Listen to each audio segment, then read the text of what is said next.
Who killed the shopping mall? The end of Sears in the tri-state. Death of the mall. Closing its Northgate Mall store. Weaker than expected mall traffic. Many vacant storefronts. The end of shopping as we know it. Was it Amazon? Browsers with browsers. Amazon and the growth of e-commerce. Window shopping with windows. And shift to online commerce. Amazon effect. The explosive growth of online shopping. The complete and total takeover of e-commerce. Amazon. The retail apocalypse. The retail apocalypse. Retail apocalypse. The retail apocalypse. Retail apocalypse. Is there a retail apocalypse or not? What's next?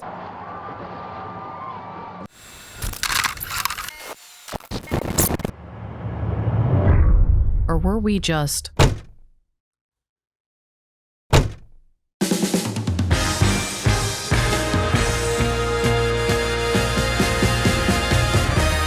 Hello everyone, I'm your cruise director Kristen, and welcome to OVERMALLED.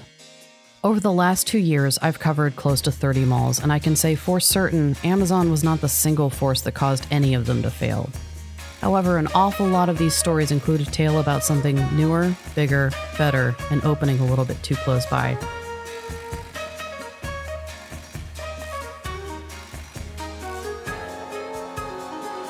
We'll start at the beginning. Kenwood Plaza, which opened in 1956 as an open-air center that advertised you could shop complete in one convenient stop. In the late 80s, in response to what had become a sort of arms race in the Cincinnati market, Kenwood Plaza became what it is known as today, the enclosed 1 million square foot Kenwood Town Center. Today, it is one of only 2 malls in the Cincinnati area that can be referred to as thriving. It is the most upscale of the lot, home to a Nordstrom and the city's lone Apple store.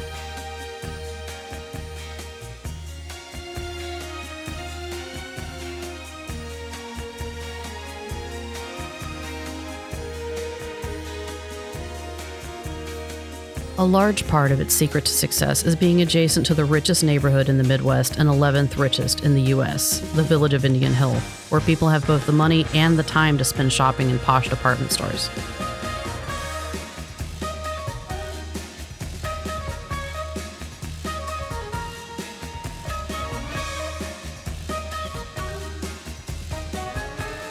I want to point out that the majority of this footage was recorded while malls in Ohio were closed due to the COVID-19 epidemic, and the largely empty parking lot is absolutely not typical, which is why I haven't attempted to make a video about this property before now.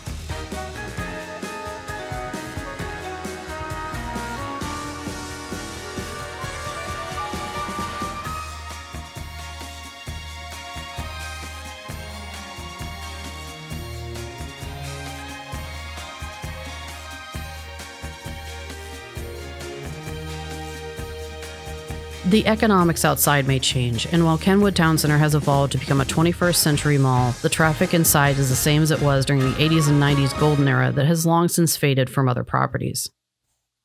Properties like our next one, also built in 1956, originally known as Swifton Center.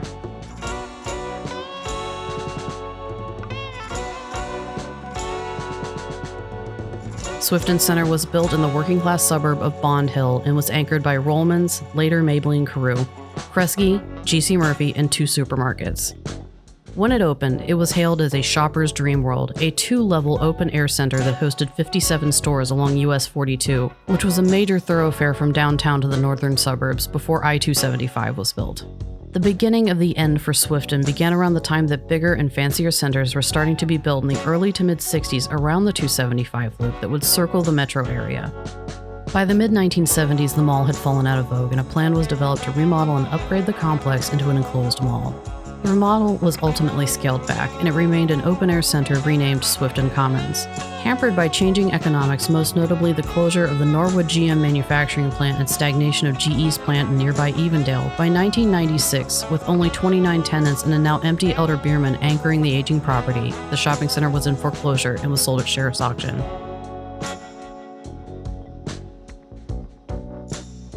In 2001, a church acquired the property and built a brand new building at the far corner. The complex was renamed Jordan Crossing and was converted fully to mixed use.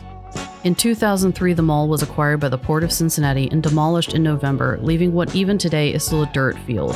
Plans are announced periodically to build what may be called Midpoint Crossing, but ground has never been broken on the project.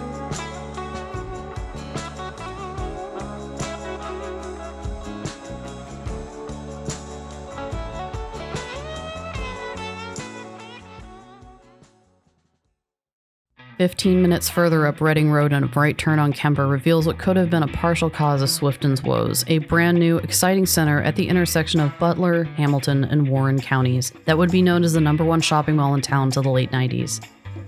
If you've been following us since the beginning, you know what I'm about to say. TriCounty Mall. TriCounty Mall was built as an open-air center in 1960. By 1968, it underwent its first significant remodel to be enclosed and add a wing for Sears. By now, I-275 had been built, and the mall enjoyed success for a full 40 years. In 1992, the mall was remodeled for the second time to add a second floor and 125 additional inline spaces. Today, its glory days may be behind it as it sits with 2 vacant anchor spaces and a paltry 25% occupancy.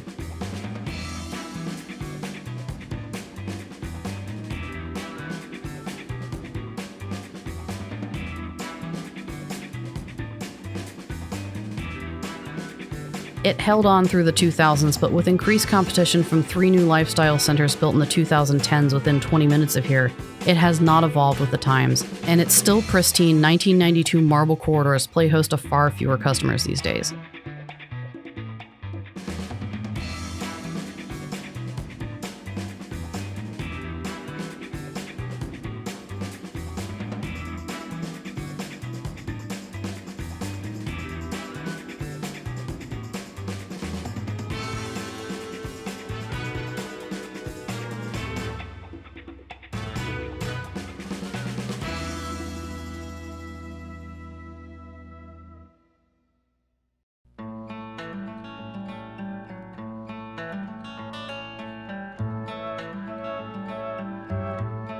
Meanwhile, in 1966 on the west side of town, another mall was being built, but not nearly as close to the highway. Western Woods Mall was built behind the already existing Western Hills Plaza. The first structure constructed was Shillito's department store, with a small 300,000 square foot mall opening 3 years later.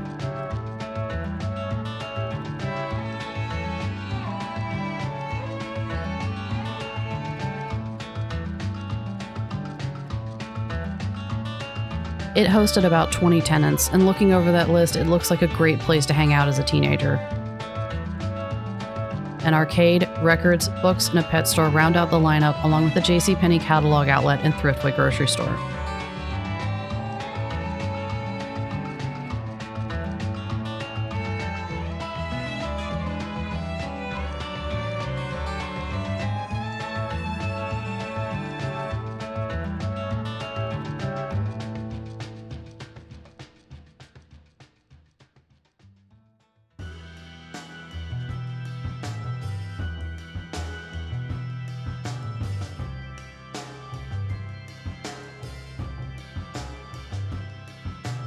In 1998, the resplendent 1963 Shillito department store that had by then become Lazarus closed to be replaced by McAlpin's the following year.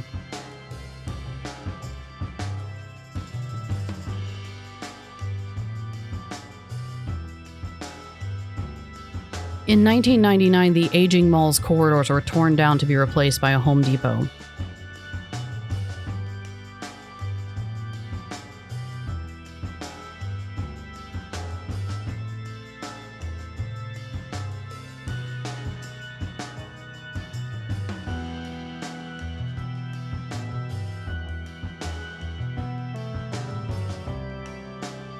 This mall never really was a citywide destination. It was popular for many years due to a lack of competition, but by the late 90s was overtaken by several large big box power centers for traffic.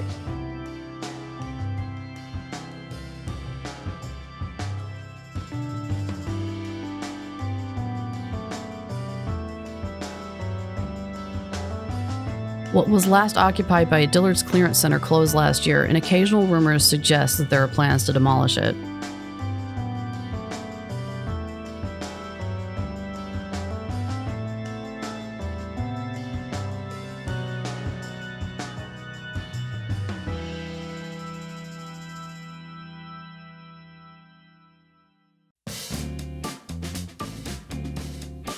Western Woods was the first of 3 malls built by the local Lindner Developments firm in the 1960s. After the success story that was Kenwood Plaza, an enclosed mall was built across from it on Montgomery Road in 1966 and was known simply as Kenwood Mall. Anchored again by Shillito and Thriftway department stores, this and the previously mentioned Western Woods Mall featured similar tenant lists and a very similar design. It was one of 3 malls in Cincinnati built in the 60s to feature a waterless wonderfall fountain that consisted of drops of glycerin that flowed along long nylon strands.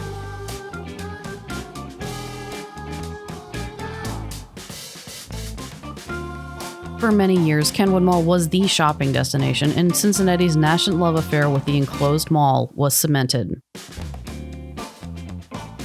When Kenwood Plaza became Kenwood Town Center in 1988, Kenwood Mall across the street almost immediately began to empty out, especially since its sole department store anchor, Lazarus, moved across the street to the newer, fancier mall. By 1992, it closed and was reconfigured into what it is today, Sycamore Plaza.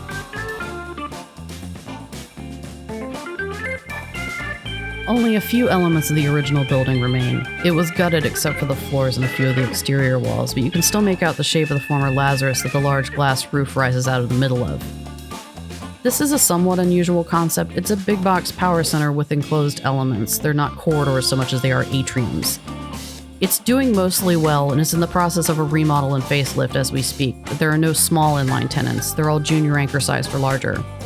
Big Box has had its ups and downs alongside all brick-and-mortar retail. This former Toys R Us that now sits vacant is a testament to that.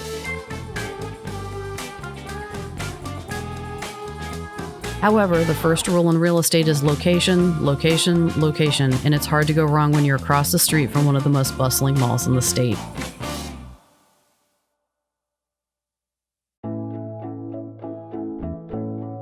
On the east side, the Lindner firm was preparing to open a 3rd mall, once again anchored by Thriftway and Shillito. However, their 3rd and arguably grandest mall was also home to Mabley & Carew as a 2nd department store anchor.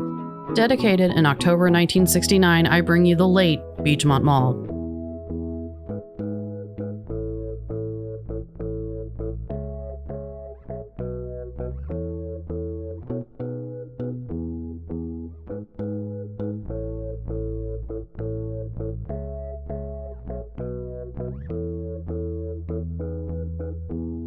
This was the east side destination until the late 70s when Eastgate Mall was built 2 exits away. In response, 1983 brought the mall's first expansion to add a Gold Circle department store and move the Thriftway into the parking lot. Mabley & Carew was purchased by Elder Bierman, and this location and the Swifton Commons location were rebranded.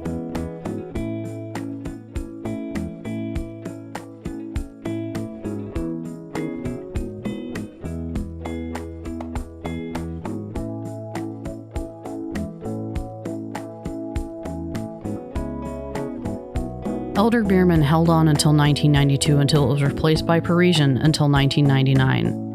Rumors of high rents and increasingly empty corridors caused the mall to close by 2002. It was demalled into what is now known as Anderson Town Center, an open-air lifestyle complex anchored by Kroger Marketplace and the lone original structure that is now branded as Macy's.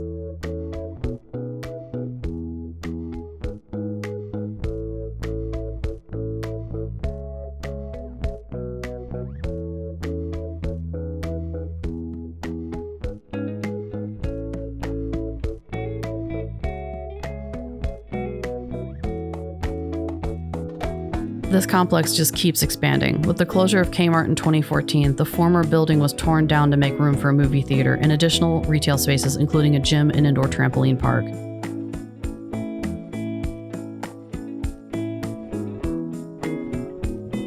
I don't know though. Beechmont Mall may have been on the downhill slide for a few years before it was torn down, but it's hard to see this as having more personality than what came before it. Personality doesn't move merchandise though.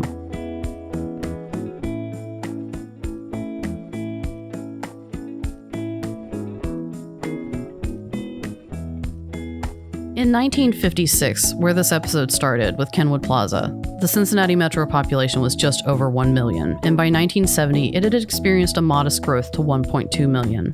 During that time, the number of shopping malls increased 8-fold. But hang on, we're just getting started as the 70s begin, and you'll want to be here to follow what happened next.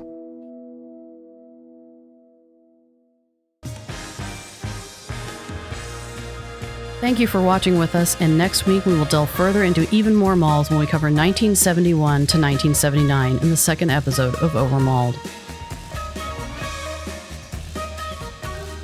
A very special thank you to Phil, Eva, and the rest of our ever-growing list of patrons for their support of our channel.